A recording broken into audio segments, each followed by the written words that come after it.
flight. It's been formally handed over to the Tatas after they successfully bid 18,000 crores for the airline back in October.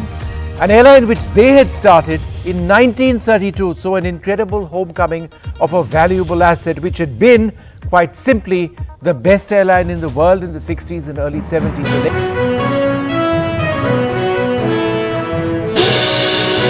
Air India, जिसकी कमान Tata group के हाथों में सौंप दी गई है। Air India, जिसकी शुरुआत टाटा एयर सर्विसेज के रूप में हुई थी, जिसे बाद में टाटा एयर लाइंस का नाम दिया गया। टाटा एयरलाइंस, जिसके फाउंडर JRD टाटा हैं, जो अहमदाबाद, बॉम्बे, कराची और मद्रास के लिए उड़ान भरती है। टाटा एयरलाइंस अपने पहले वर्ष में 2,60,000 किलोमीटर की उड़ान भरी, जिसमें 155 यात्रियों ने सफ़र की थी। टाटा एयरलाइंस ने अपने पहली उड़ान बॉम्बे से त्रिवेंद्रम के लिए भरी थी। टाटा एयरलाइंस 29 जुलाई 1946 को एयर इंडिया के नाम से एक पब्लिक लिमिटेड कंपनी बन गई। 1953 में भारत सरकार ने एयर कॉरपोरेशन एक्ट पारित किया, जिसके बाद कंपनी का नाम एयर इंडिया इंटरनेशनल लिमिटेड कर दिया गया। 21 फरवरी 1960 को एयर इंडिया इंटरनेशनल ने अपनी पहली बोइंग 707-402 को शामिल किया और जेट युग में प्रवेश करने वाली पहली एयर लाइंस बन गई। 8 जून 1962 को एयरलाइंस का नाम आधिकारिक तौर पर एयर इंडिया कर दिया गया।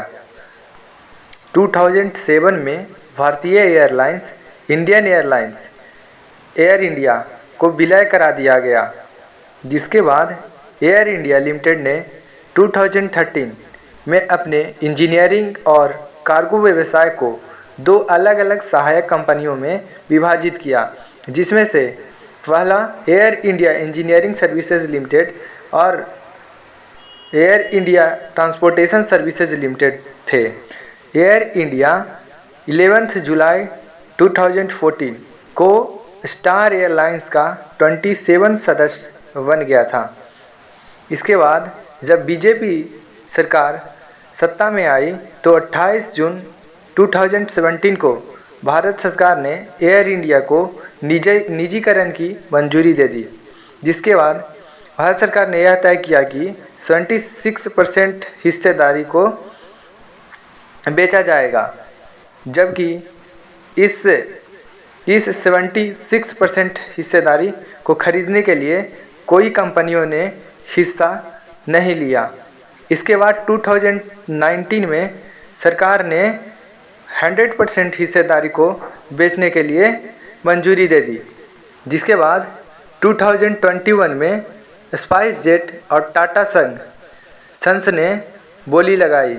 8 अक्टूबर 2021 को टाटा सन्स के टेस्ला प्राइवेट लिमिटेड को 18,000 करोड़ रुपए में बेच दिया गया, जिसके बाद 27 जनवरी 2020 को एयरलाइंस को आधिकारिक तौर पे टाटा समूह को सौंप दिया गया।